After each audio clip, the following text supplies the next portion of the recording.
Todos los seres humanos hacemos planes en la vida, a corto plazo y a largo plazo.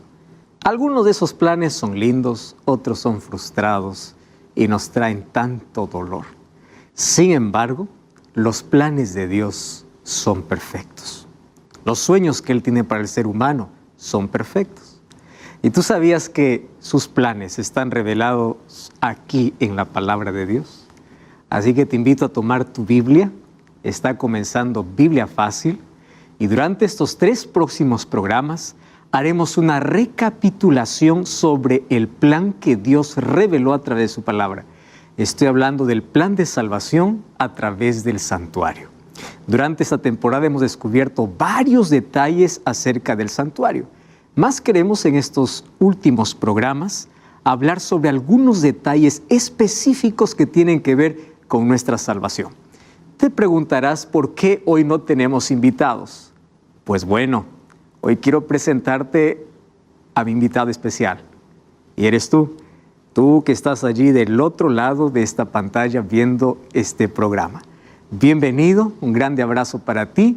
Toma tu Biblia, toma una hoja, toma un lápiz y vamos a descubrir el plan que Dios tiene para nuestra vida.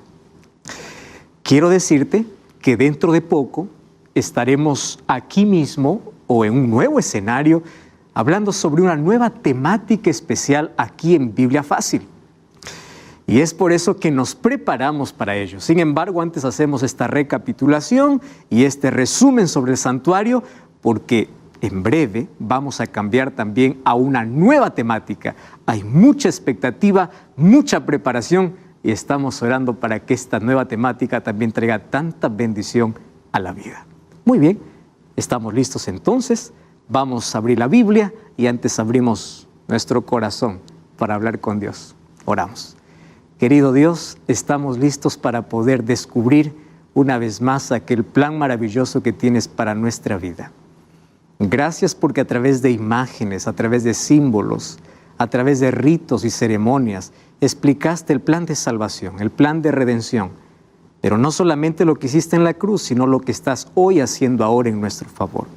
Y hoy queremos una vez más entrar a tu santuario para poder descubrir aquellos detalles maravillosos que tienen que ver con nuestra salvación. Bendice por favor a la persona que está en este momento viendo este programa. Abrázale con tus promesas y que juntos hoy podamos emocionarnos al ser nuestros ojos abiertos y ver con claridad la manera como nos quieres salvar. En el nombre de Jesús. Amén. Es necesario no solamente mirar al Calvario, sino también mirar al santuario. Y hoy quiero comenzar hablando sobre una parábola que Jesús contó. El libro de Mateo capítulo 13, versículo 44, dice así. Abre allí tu Biblia, Mateo capítulo 13, versículo 44 hasta el versículo 46. Dice así, cuando Jesús estaba contando las parábolas, también les dijo, el reino de los cielos es semejante a un tesoro escondido en un campo, el cual un hombre la encuentra, la esconde de nuevo y con gozo va, vende todo lo que tiene y compra aquel campo. El siguiente versículo continúa diciendo, el reino de los cielos semejante a un comerciante que busca buenas perlas y al hallar una perla preciosa va, vende todo lo que tiene y la compra. Explicar esta parábola para nosotros hoy es muy simple, porque sabemos que ese tesoro y esa perla preciosa es Cristo.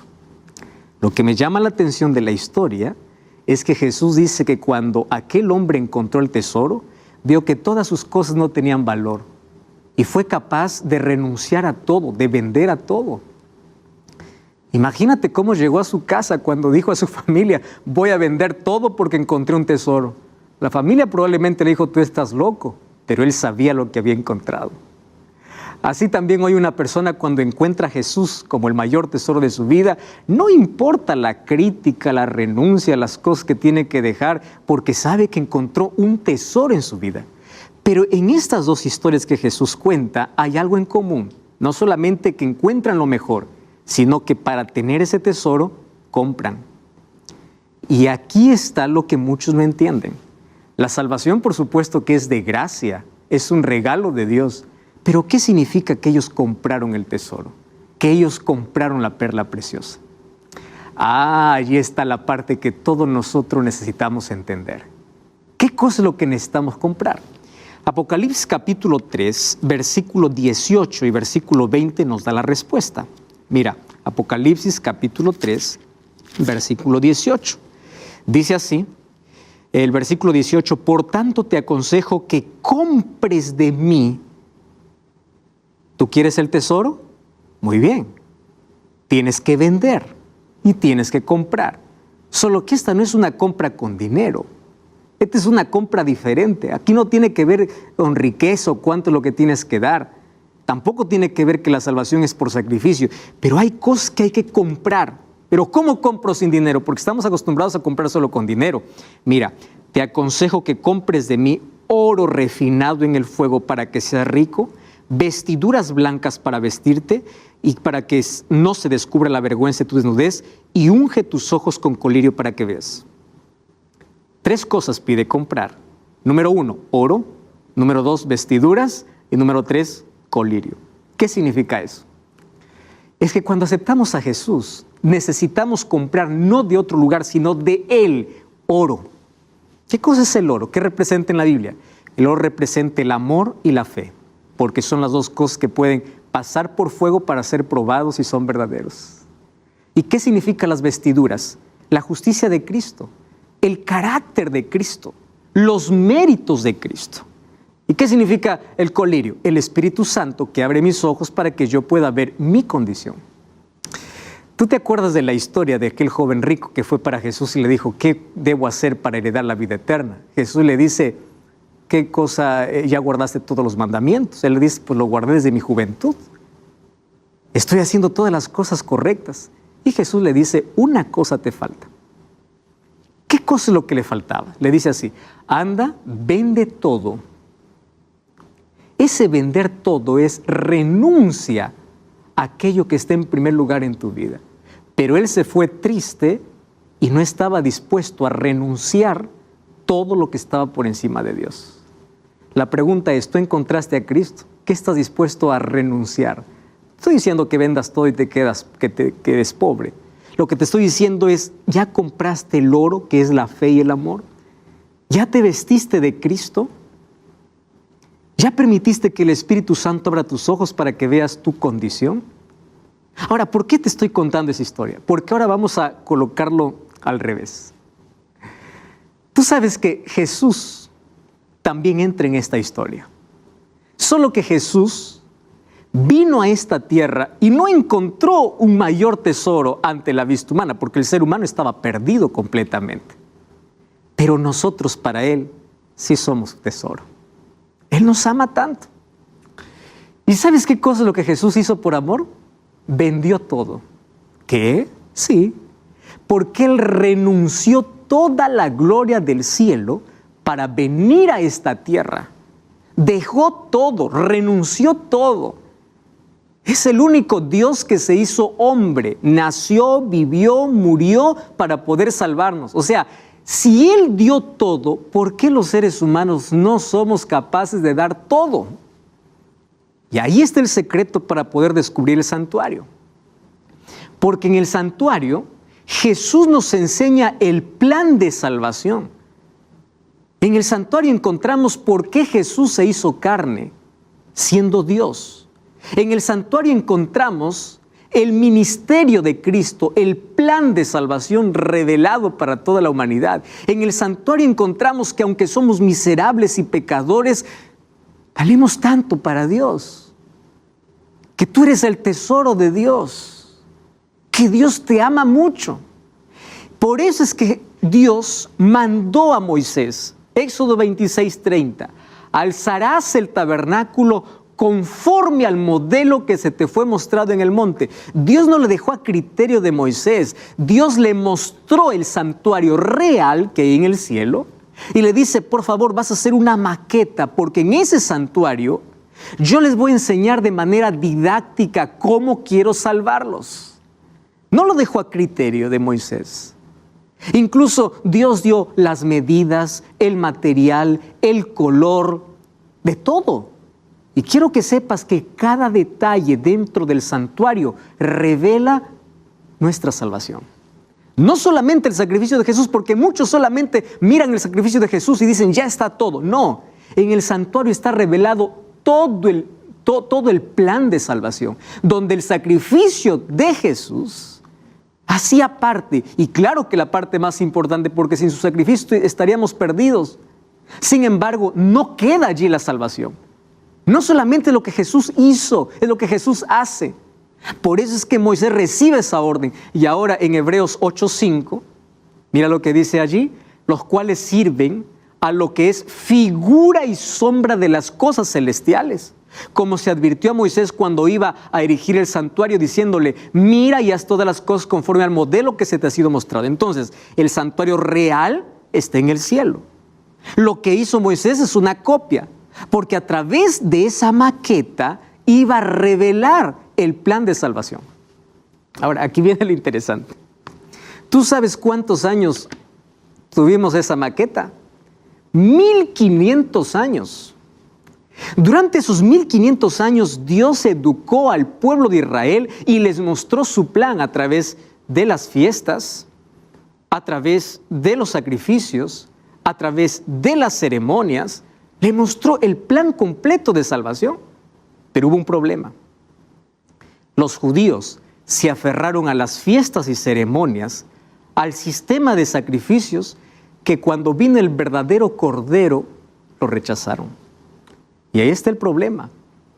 A pesar de que entendían todo el santuario, ellos se aferraron donde no debían. Por eso es que ellos rechazaron a Jesús, confundieron la sombra con la realidad. Por eso es que Jesús allí fue rechazado. Ahora, quiero que entendamos algo importante. El santuario como estructura y el ministerio de los sacerdotes en el santuario, todo apuntaba hacia el ministerio de Cristo. Fíjense, cuando Jesús murió y luego resucitó, fue al cielo. ¿A dónde entró? Hebreos 8 dice que entró al santuario. Cuando vamos al libro de Apocalipsis capítulo 1, encontramos a Juan recibiendo una visión donde Jesús se pasea entre el candelabro de oro. ¿Dónde está Jesús? ¿A dónde entró entonces Jesús? Al lugar santo. ¿Dónde estaba el candelabro de oro? En el lugar santo. Entonces, cuando Jesús se fue al cielo en el año 31, entró al lugar santo para hacer la obra de intercesión y perdón para la humanidad. Recordemos que el perdón para el pecador en el santuario no acababa cuando moría el sacrificio, cuando moría el cordero. Acababa cuando el sacerdote entraba al santuario para aplicar esa sangre. Por eso es importante analizar no solo lo que Jesús hizo, sino lo que Jesús hoy hace en nuestro favor. Aplicar su sacrificio a favor de aquellos que creen en Él. Por eso es que aunque Él murió por todos, no todos se salvarán. ¿Por qué no todos se salvarán? Porque no puede ser aplicado el sacrificio a favor de aquel que no cree. Y en el lugar santo estuvo hasta 1844. Y a partir de 1844, según Daniel capítulo 8, versículo 14, que después de 2300 tardes y mañanas el santuario será purificado. Ya vimos eso en un tema especial aquí. ¿Y el santuario dónde sería purificado? En el cielo. O tú puedes decir, pastor, ¿el cielo de qué tiene que allí purificarse el santuario si ahí no hay pecado? De los registros de nuestro pecado. Porque ahí está registrado nuestro pecado. Y a partir de 1844 comienza una obra de juicio para determinar quiénes son los sinceros, fieles hijos de Dios. Porque Jesús nos enseñó que no basta creer. No todo el que me dice Señor, Señor entra al reino de los cielos. Entonces para ello tiene que haber un juicio. Y eso es lo que está haciendo Jesús ahora desde 1844. Una obra de perdón, de intercesión y una obra de juicio. Y así como aquí en la tierra, en el santuario terrenal, también era necesaria una purificación. En el cielo también era necesario, según Hebreos capítulo 9, versículo 23. Allí dice que las cosas celestiales también necesitan ser purificadas, pero con un mejor sacrificio, claro, porque ya no es un sacrificio de animales, sino con el sacrificio de Jesús. Esa es la belleza de poder entender sobre el santuario. Ahora, ¿qué cosa es lo que revela el santuario? Ya dijimos aquí que muestra a Cristo, porque todo lo que había en el santuario revela el ministerio de Cristo. Pero hay otras enseñanzas importantísimas. Por ejemplo, el tabernáculo es un tipo de Cristo con sus rituales, con sus muebles. Ya vimos todo lo que está aquí dentro del santuario, cómo representaba a Cristo, cómo el candelabro representaba a Cristo como la luz del mundo y también al Espíritu Santo. Cómo aquí ese altar de sacrificio representaba la cruz de Cristo. Ya vimos todo eso. Pero también recordemos que los materiales representaban a Cristo de la manera como era hecha los muebles. Por ejemplo, quiero que me acompañes aquí. Mira, ve. Este mueble llamado el altar de sacrificio era de madera cubierto de bronce. La pregunta es ¿por qué? Porque este altar iba a arder con el sacrificio. Si era solo madera, hasta la madera hubiese ardido. ¿Qué cosa cubría la madera? El bronce. ¿Y tú sabías que la madera representa la humanidad de Jesús? ¿Y el bronce representa la gracia de Jesús? ¿Por qué es que todos los muebles eran...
de madera o bronce o madera y oro, porque representa tanto la divinidad de Jesús, el oro, o la humanidad de Jesús como la madera.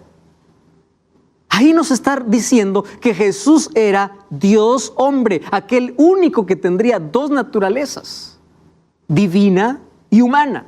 Ahora, todos los templos construidos en ese tiempo siempre estaban en dirección al sol. Y Dios hizo que el santuario pueda ser realizado o pueda ser hecho con la puerta dando la espalda al sol. Tanto así que cuando el sacerdote o las personas ingresaban al santuario, iban dando la espalda al sol. ¿Por qué razón? Para evitar la idolatría. Porque todas las otras religiones adoraban al sol. Sin embargo, Dios en el santuario dice que la idolatría es pecado y que no tenemos que adorar a la creación, sino al Creador. ¿Qué más aprendemos en el santuario? En el santuario aprendemos que el atrio representa el ministerio de Cristo en la tierra. Esto representa el ministerio de Cristo en la tierra, la fuente, ese altar, lo que Jesús hizo aquí en la tierra. ¿Y qué representa el lugar santo y el lugar santísimo? Lo que Jesús haría en el cielo. Y hay muchos que solamente se quedan con el sacrificio de Cristo en la tierra y no acompañan a Cristo lo que está haciendo hoy dentro del santuario celestial. Otra cosa, el lugar santo y el lugar santísimo dijimos que representa el cielo y lo que Jesús haría en el cielo. Por eso 1 Timoteo 2:5 el apóstol Pablo dice con tanto énfasis, dice así: tenemos un solo mediador y sacerdote. No tenemos más mediadores, no tenemos un santo que interceda, no tenemos un hombre que sea el puente. Tenemos a un solo mediador entre Dios y los hombres, Jesucristo hombre. ¿Quién es el único que intercede? Jesús. No es un santo, no es la Virgen, es Cristo. Hechos 4:12 dice, en ningún otro hay salvación, no hay otro nombre dado bajo el cielo dado a los hombres en lo cual podamos ser salvos, sino ¿quién? Jesucristo. ¿Qué más podemos entender en el santuario?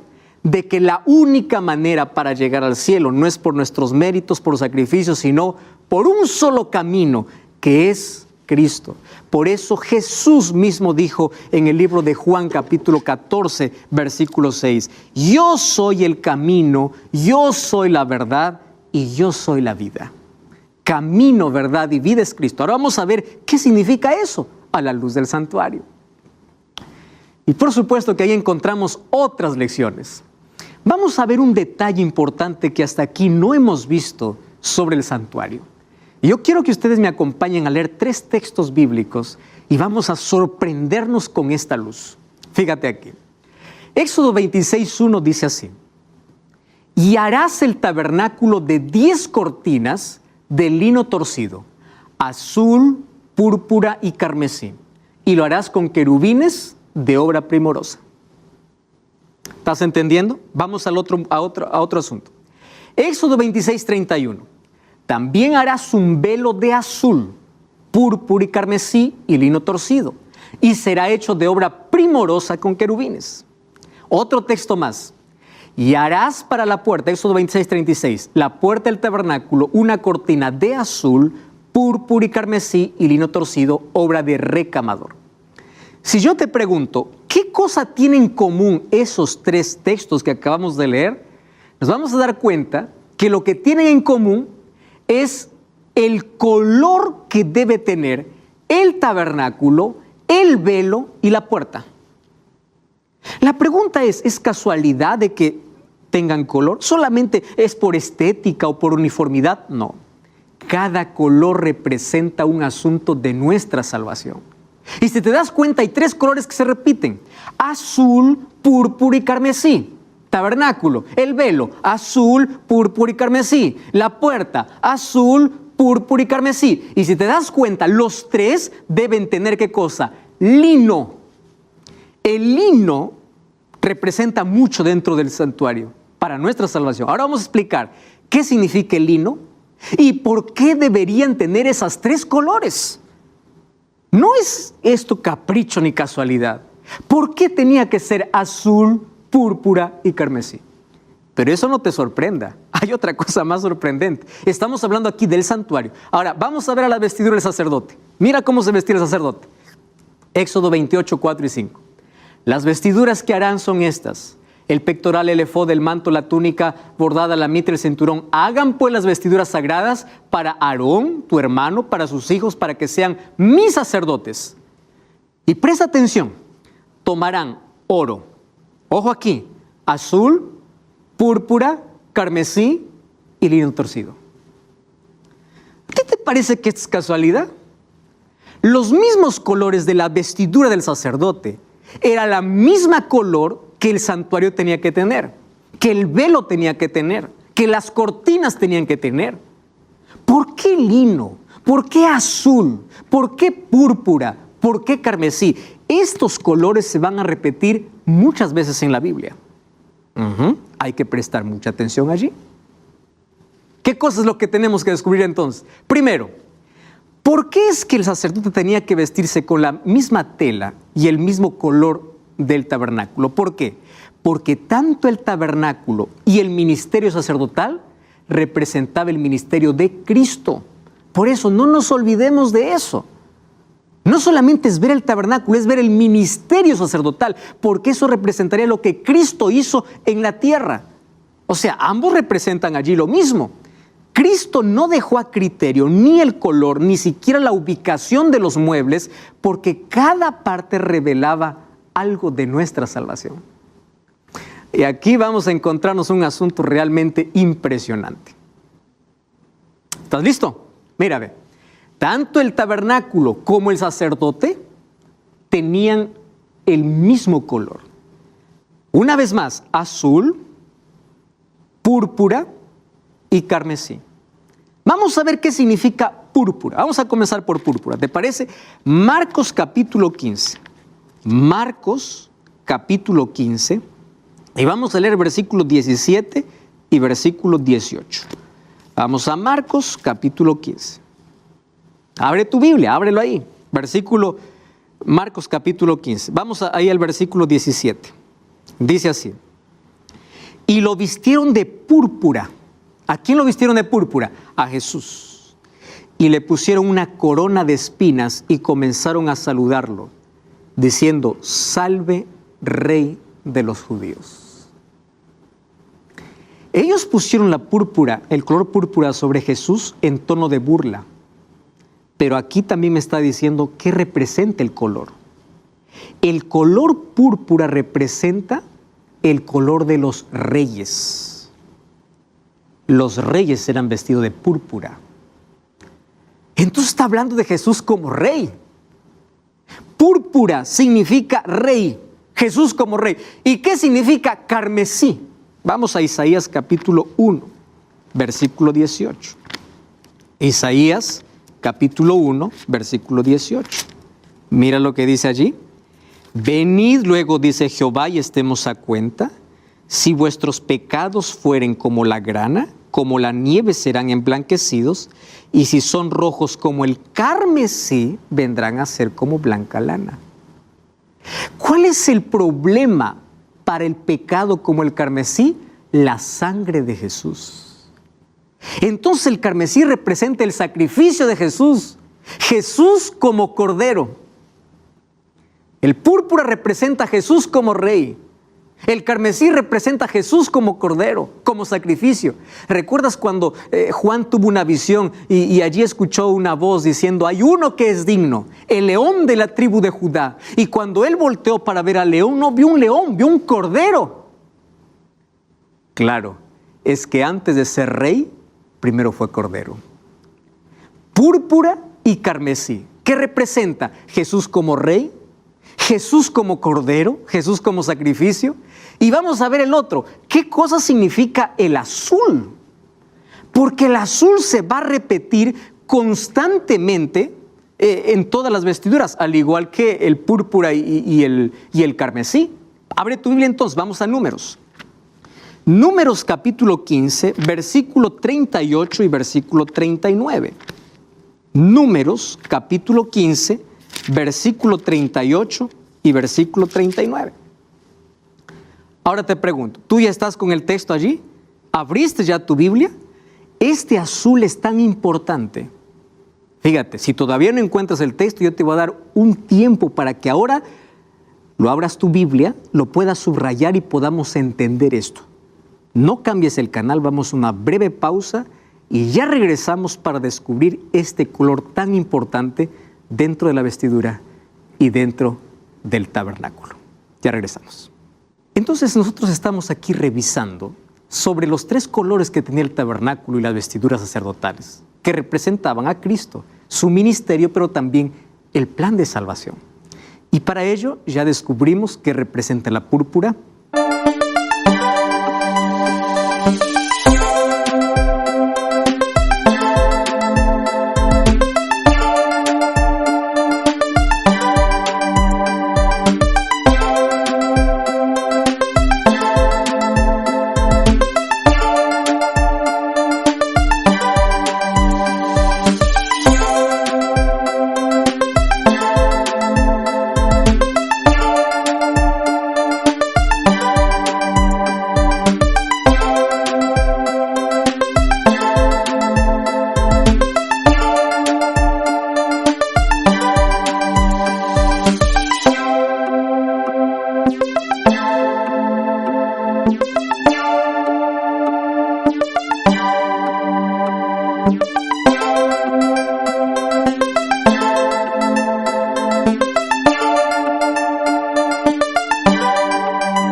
que representa el carmesí, y vamos a ver qué representa el azul.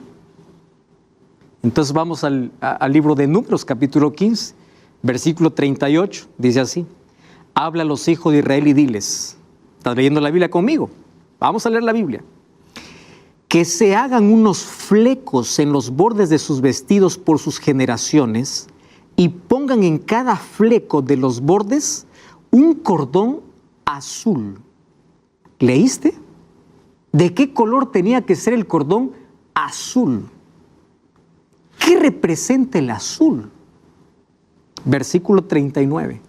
Llevaréis estos flecos para que cuando lo veáis os acordéis de todos los mandamientos de Jehová, no de 9, no de 8, de todos.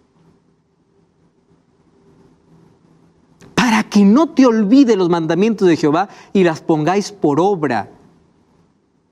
Y no seguiré los apetitos de vuestro corazón y de vuestros ojos. O sea, el cordón azul te hará recordar que hay un Dios que ve todo y que tienes que guardar sus mandamientos. ¿Ya te diste cuenta que la ley de Dios está dentro del plan de salvación? ¿Anula la gracia? No. Ahí está el carmesí. ¿Anula a Cristo como rey? No. Ahí está el color púrpura. ¿Y qué significa el azul? Tiene que ver con santidad, con el deseo que Dios tiene para todos sus hijos. ¿Y por qué el azul les haría recordar la ley de Dios? Vamos al libro de Ezequiel. Mira el libro de Ezequiel capítulo 1, versículo 26. Este texto es impresionante. Ezequiel capítulo 1, tú sabes que varios profetas vieron el trono de Dios. ¿Y qué color crees que tiene, según lo que los profetas vieron, el trono de Dios? Vamos a ver lo que dice el libro de Ezequiel, capítulo 1, versículo 26. Presta atención allí. Verso 26 dice así: como o sobre la bóveda que estaba sobre sus cabezas se veía la figura de un trono que parecía de piedra de zafiro. ¿Tú sabes cuál es el color zafiro? Azul. Entonces, el trono lo tenían que relacionar con la ley de Dios, porque el trono de Dios, el gobierno de Dios está bajo su ley. Él es el gobernante, Él es el legislador, Él es el salvador y Él es el rey. Por eso tenían que llevar esos tres colores. Tú sabes que en Éxodo capítulo 24, versículo 10, encontramos otra vez haciendo referencia al trono de Dios con ese color. Mira lo que dice el libro de Éxodo capítulo 24, versículo 10. Éxodo 24, 10. Vieron al Dios de Israel, debajo de sus pies había como un emboldosado de zafiro semejante al cielo sereno, un azul cielo. Y ese azul ahora les haría recordar el trono de Dios y la ley de Dios. Entonces, la ley de Dios, ¿dónde está ubicada dentro del santuario? En el lugar santísimo, no estaba en la puerta. Muchos aceptan solamente el sacrificio de Cristo y piensan que aquí en el atrio se anuló la ley, cuando la ley de Dios, ¿dónde está? Está en el lugar santísimo. ¿Y el lugar santísimo qué representa? El trono de Dios. Entonces los tres colores representan Jesús como rey, Jesús como sacrificio y Jesús como legislador, como juez. Por eso es que hoy está haciendo un juicio, porque Él es juez. ¿Y cuál es la norma de juicio? Santiago 2, 10 al 12 dice que el código de este juicio es su ley. ¿Ya te diste cuenta de la importancia de esto dentro del santuario? Ahora, ¿ya te diste cuenta por qué el diablo odia tanto la ley de Dios? Ah, no, que la ley fue abolida. Muchos confunden la ley ceremonial que tuvo su fin en la cruz con la ley de Dios. Apocalipsis 14, 12 dice: aquí está la paciencia de los santos, los que guardan los mandamientos de Dios y la fe de Jesús. Entonces, ¿dónde dice que fue abolida? Cuando está hablando del tiempo del fin. Sin embargo, Apocalipsis 12, 17 dice que el diablo se llena de ira contra aquellos que guardan los mandamientos de Dios. El diablo tiene un odio contra la ley de Dios. ¿Qué dice la ley de Dios? No matarás, no adulterarás, No cometerás adulterio, no robarás, honra a tu padre y a tu madre. Ah, no, eso no fue abolido. ¿Y por qué no aceptas el cuarto mandamiento? Acuérdate del día sábado para santificarlo. ¿Te das cuenta que el diablo está en contra de la ley? Y especialmente con dos mandamientos que hablan de adoración. El segundo mandamiento, que es idolatría, condenación a la idolatría, y el cuarto mandamiento que manda a observar el día sábado. Eso es la ley de Dios. Revisa en tu Biblia, Éxodo capítulo 20, y dice que el color azul les hará recordar toda la ley. Santiago 2:10 dice que aquel que ofende en un punto de la ley se hace culpable de todos, pero también nos repite dos mandamientos como para no confundir de qué ley está hablando. Algunos dicen en Hechos 15, la iglesia cristiana abolió la ley. Lee con cuidado. No está hablando de la ley de Dios, está hablando de ritos, de ceremonias, de comer sangre, está hablando de inmortalidad, de inmoralidad. Está hablando de circuncisión que no está dentro de la ley de Dios. El diablo tiene un odio contra la ley de Dios. Pero quieres para mostrarte un asunto importantísimo más. Abre tu Biblia en Apocalipsis capítulo 17. Apocalipsis capítulo 17. Mira, en el capítulo 12 presenta la iglesia verdadera. Y en el capítulo 17 presenta la iglesia falsa, representada por una mujer. Dice así: la mujer estaba vestida de púrpura, escarlata, adornada de oro, de piedras preciosas. Tenía en la mano un cáliz lleno de oro, lleno de abominaciones, de inmundicia y de fornicación. ¿Qué color le falta a esta mujer? El azul. ¿Por qué? Porque odia la ley de Dios. Se viste de púrpura. Está lleno de carmesí, de sangre. ¿Pero qué color no tiene? Azul. Porque el azul es la ley de Dios. Ahora entiende la diferencia entre la iglesia del capítulo 12, que está vestida de Cristo, color blanco, lleno de su santidad y pureza, con la de Apocalipsis 17. Esta quiere ser una copia del santuario, pero le falta, ¿qué cosa? La santidad. ¿Y la santidad a través de qué se logra? Ahora lo vamos a ver. Le falta el color azul. En el mundo oriental, la ropa de una persona transmitía cómo es la persona por dentro. Por eso las vestiduras son importantes. Porque la ropa reflejaba el carácter de la persona. Tú recuerdas que incluso para las bodas, las personas recibían ropa. Y aquel que no estaba vestido de bodas era echado de la boda. La ropa es importante. La Biblia mucho habla acerca de ropa porque representa algo importantísimo. Ahora, otra cosa.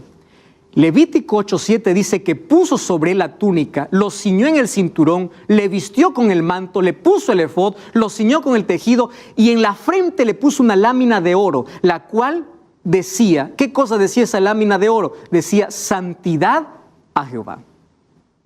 Aquí está la relación entre el color azul y la santidad. ¿Dónde tenía que llevar el sumo sacerdote esa lámina? En la frente. Si te das cuenta, todos los muebles eran revestidos, algunos con oro y otros con bronce. La única lámina de oro completa era el propiciatorio, que era la tapa que cubría el arca de la alianza, que estaba ¿dónde? En el lugar santísimo. Y el único, dentro de la vestimenta del sacerdote, la única lámina de oro que tenía era sobre su frente. Y en esa lámina decía santidad a Jehová. Entonces, ¿qué relación hay entre el propiciatorio y la placa del sumo sacerdote? Hay mucha relación. ¿Por qué razón? Muy bien, porque santidad a Jehová es el deseo que Dios tiene para sus hijos. Dios te salva para caminar en santidad, no para que tú puedas vivir en tu pecado. Por eso es que la gracia de Dios te saca de la desgracia. No es que, me libró de la gracia, ahora soy libre, puedo hacer lo que quiero, finalmente pido perdón, Dios me perdona, aleluya, no hay ley, soy libre. No, la gracia transforma tu vida para colocarte en armonía con la voluntad de Dios. ¿Acaso en Mateo 7:21 Jesús nos dice, no todo el que me dice Señor, Señor entra al reino de los cielos? Todo el mundo dice es creyente, todo el mundo dice adora a Dios, pero ¿cuál es el requisito? ¿Qué cosa dice Mateo 7:21? No entran al reino de los cielos porque no hicieron la voluntad de mi Padre. Aunque en mi nombre echaron fuera demonios, aunque en mi nombre hicieron milagros, no hicieron mi voluntad, por eso no entrarán en el reino de los cielos. La gracia de Dios te salva. Pero Él quiere que caminemos en santidad. ¿Y qué significa andar en santidad? Andar en santidad significa estar permanentemente de acuerdo con Dios. ¿Y cómo sé que estoy de acuerdo con Dios? Abre tu Biblia, Salmos capítulo 40. Vamos a ver qué dice la Biblia. Salmos capítulo 40, versículo 8. Mira, Salmos capítulo 40, versículo 8. Dice así: el hacer tu voluntad, presta atención al texto, el hacer tu voluntad, oh Dios, me agrada, y tu ley está en mi corazón. ¿Qué significa hacer la voluntad de Jehová? Caminar en su ley. Este es un mensaje impopular. ¿Por qué crees que no se habla, no se predica, no se proclama? Porque el diablo está en contra de la ley de Dios y ha convencido a miles de personas que la ley de Dios ya no sirve. El hacer tu voluntad me agrada y tu ley está en mi corazón. ¿Dónde llevaba la placa el sumo sacerdote? En la frente. ¿Qué significa la frente? La mente, el corazón. Quiere decir que su ley debía estar ¿dónde? En su mente, en su corazón, para que camine con Dios. La placa era una etiqueta de lo que tenía que haber adentro. ¿Dónde? En su mente. Y tú sabes que allí, en el arca de la alianza, encontramos 3 cosas que nos ayudan a vivir en santidad. Pero antes, tú dices, pastor, eso era para el sumo sacerdote. Para nosotros, los hijos, los gentiles, es otra cosa. Presta atención a lo que dice el Nuevo Testamento. 1 Pedro 1:15. Aquel que os llamó es santo, también vosotros seis santos en vuestra manera de vivir, porque escrito está, sed santo porque yo soy santo. Está hablando del Nuevo Testamento, el apóstol Pedro. Hebreos 12:14, seguid la paz con todos y la santidad, sin la cual nadie verá al Señor. ¿Eres salvo por gracia? Amén, yo soy salvo por gracia. Nadie es salvo por otra cosa. Pero sin santidad, nadie verá al Señor. Y la santidad tiene que ver con hacer la voluntad de Dios, y la voluntad de Dios tiene que ver con su ley. ¿Estás entendiendo? Entonces revisa la ley de Dios, no la ley de Moisés, no la ley ceremonial. Hay muchos que confunden, el apóstol Pablo habla, nadie os juzgue en días de reposo. Está hablando pues de leyes ceremoniales. Nadie os juzgue en sábado, había sábados ceremoniales, pero la ley de Dios es eterna. Ahora, otro asunto importante. Dentro del arca de la alianza habían 3 cosas. ¿Recuerdas qué cosa había? La vara de Aarón que floreció. ¿Qué cosa más había? El maná. ¿Y qué cosa es lo que más había? La ley de Dios. ¿Dónde? Dentro del arca de la alianza. ¿Por qué crees que habían estas 3 cosas? Porque estas 3 cosas revelaban la santidad de Dios y la santidad que Él quiere darnos. ¿Comprendes? Recuerda que sin santidad nadie verá al Señor. ¿Cuál es la santidad que Dios quiere darme entonces? Vamos a verlo en esos 3 elementos. ¿Recuerdas el primer texto que leímos? Jesús dijo, yo soy el camino, la verdad y la vida. Qué bonito, Él es el camino, la verdad y la vida. Eso no es poesía, eso es Biblia. ¿Qué significa el camino? Abre tu Biblia. Vamos al libro de Romanos capítulo 7, versículo 12. Romanos capítulo 7, versículo 12. De manera que la ley a la verdad es santa, el mandamiento es santo, justo y bueno. Vamos a lo que dice el libro de Romanos capítulo 10, versículo 4. ¿Quién es santo, justo y bueno? Dios. Entonces la ley revela el carácter de Dios. Vamos a Romanos capítulo 10, versículo 4. Dice así, el fin de la ley es Cristo. Aquí dicen, aquí está que Cristo puso fin a la ley. No, aquí está diciendo la finalidad de la ley es hacerte ver tu condición de pecador para que busques un Salvador. Entonces, ¿la ley qué cosa demuestra? El camino. Cuando Jesús me dice, yo soy el camino, ¿cómo descubre el camino? A través de la ley. No, pastor, pero la ley ya quedó atrás, porque ahora somos salvos por fe y gracia. Romanos 3:31. Por fe anulamos la ley de ninguna manera. ¿Estás comprendiendo? Cuando Jesús dice, yo soy el camino, la ley me muestra mi condición, no me salva. Pero yo no puedo botar la ley, tirar la ley y decir ya no sirve, porque me muestra el camino. ¿Y qué cosa es la verdad? Juan 17:17, ¿qué cosa dice? Santifícalos en tu verdad, tu palabra es la verdad. Ese maná, ¿qué representaba? El alimento que era Cristo. Jesús dijo, yo soy el pan de vida. Jesús en Juan capítulo 6 dijo, yo soy el maná verdadero. Yo soy el pan de vida. Pero Juan 17 dice que su palabra nos santifica. Entonces, la ley nos lleva al camino de santificación. Y el diablo eso no quiere. La palabra de Dios nos lleva al camino de santificación. ¿Y qué significa la vara? La vida. Porque recuerda que la vara era muerta y la única vara que floreció era la vara de Aarón, representando que Jesús puede dar vida a cualquier persona, no importa cuán seco y muerto puede estar. Eso representa la vida, la resurrección, de muertos al pecado para vivir ahora para Cristo. Ahora fíjate un asunto importantísimo. ¿Recuerdas el sueño que tuvo Jacob de una escalera que unía la tierra con el cielo?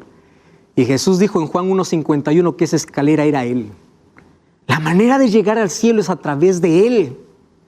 Y el apóstol Pablo en Hebreos 10:19 dice que llegamos a Él a través de Cristo. Por eso Él es el camino. Por Él tengo que llegar al cielo. Es por su gracia. Nadie está diciendo otra cosa aquí. Pero ¿qué significa? Que dice que yo tengo que llegar a Él a través de su cuerpo. Y según la Biblia, el cuerpo de Cristo es la iglesia, donde Él es la cabeza. Pero su iglesia tiene que estar revestida ¿de qué? De lino, de azul y de púrpura. ¿Qué significa? El lino. El lino significa la justificación, el perdón de Dios. ¿Qué significa el azul? La voluntad de Dios a través de su ley. ¿Qué significa la púrpura? La glorificación, porque un día seremos glorificados y estaremos con Cristo para siempre. Tenemos que estar vestidos así. Ahora mira qué interesante. En la vestidura del sacerdote encontramos el proceso de salvación. El lino. Vamos a Apocalipsis capítulo 18. Mira, qué interesante, porque el lino se repite en todo lado. El libro de Apocalipsis capítulo 19, versículo 8. Dice así, Apocalipsis capítulo 19, versículo 8. Y a ella se le ha concedido que se vista de lino fino, hablando de la iglesia, limpio y resplandeciente. El lino fino representa las acciones justas de los santos. ¿Qué significa? Las acciones de Cristo en mi vida. Porque la gracia que me salva es la gracia que me transforma. Entonces el lino cubre desde la cabeza hasta los pies. Porque Cristo quiere cubrir mi cabeza con su sangre, mi cuerpo con su sangre. ¿Te das cuenta que el lino cubre todo hasta los pies? ¿Y te das cuenta que algunos se quedan solamente en los pies con la justificación?